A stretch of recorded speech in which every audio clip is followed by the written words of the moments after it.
What happens after this is the people of Makkah, they turn their back on this treaty. And the terms of the treaty were quite harsh, but they turned their backs on this treaty, and what happens? The Prophet ﷺ marches on Makkah. And the numbers differ, but some estimates are that the Prophet ﷺ marches on Makkah with an army of 40,000 Muslims. Remember, the Prophet ﷺ, when he left Makkah, he left with him and Sayyiduna Abu Bakr. Very famously, it's mentioned in Tafsir Ruhul Bayan, it says that when the Prophet ﷺ got to the edge of Makkah, he turned back. And you can only imagine this, right? You can only imagine what was going on, what was happening. The Prophet ﷺ, he could speak to stones, he could speak to inanimate objects, he could hear them. You can only imagine that Makkah was in a sense of sorrow because the messenger was leaving Makkah. The Prophet ﷺ turns and addresses Makkah directly and says, "Oh Makkah, I don't want to leave you, but my people have made me leave you." Imagine that scene. And then that's the state in which the Prophet ﷺ left.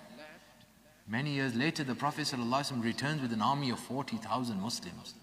And the beauty of this army is such that when they entered Makkah, nobody dared fight them. Aside from a few skirmishes on the outskirts with Sayyidina Khalid and one or two others, aside from a few small skirmishes, the people of Makkah, those kuffar of Makkah that made the lives of the believers difficult, surrendered. And they were scared. They thought that, oh, this army of 40,000 Muslims has come to us, they're going to destroy us. What happens? The Prophet ﷺ, a victor, he's come and he's taken over these lands which have been a source of evil for the Muslims. How does he enter? He doesn't enter swinging his sword around. He doesn't enter saying the takbir and screaming and saying, oh, where is people who are going to stand against me?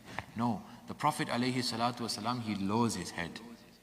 And the books of Seerah mention, they say that he ﷺ lowered his head so much that his blessed beard was touching the back of his blessed camel. Out of humility, he ﷺ lowered his head. And then he made his way to the Kaaba. And in the Kaaba, those people were rounded up, they were brought to him. And those same people who killed his uncle, those same people who martyred the Muslims, those same people who drove the believers from their homes, took their possessions. You know, if you read into the Seerah, you'll see that these same people were responsible for the daughter of the Prophet ﷺ having a miscarriage. These people are now in front of the Prophet ﷺ. The Prophet ﷺ was entered as a victor, as a conqueror. And then what does he say? He reiterates the words of Sayyidina Yusuf alayhi salam. He says, "La tasriba alaykum al-yawm." There's no blame on you, go, I've forgiven you all. This is the single greatest manifestation of forgiveness in the history of the world. Literally, in my view, this is like the single greatest manifestation of forgiveness in the history of the world. That the Prophet ﷺ could have chopped all of their heads off, could have killed all of them, and nobody could have said anything. But he didn't, he forgave them. And after forgiving them, the Prophet ﷺ, and then he stands and he sees that the Ansar, those people of Madinah that took them in, they're upset. Now why are they upset? That's the question. The Ansar of Medina are upset because in their minds now they're thinking, the Prophet ﷺ was born in Makkah, he was raised in Makkah, he lived in Makkah, he came to us when they drove him out.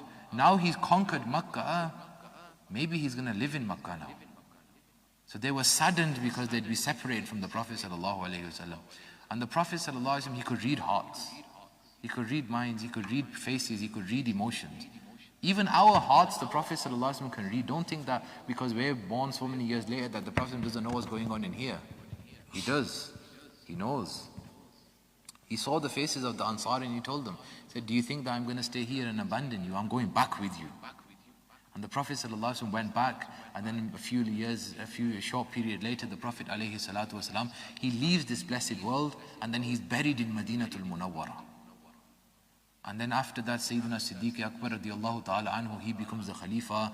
After that, the governance continues. Now, this was a very brief overview of the seerah of the Prophet sallallahu alaihi wasallam. What I want you to do is go away and learn. Find a book and read the seerah of the Prophet sallallahu alaihi wasallam for yourselves.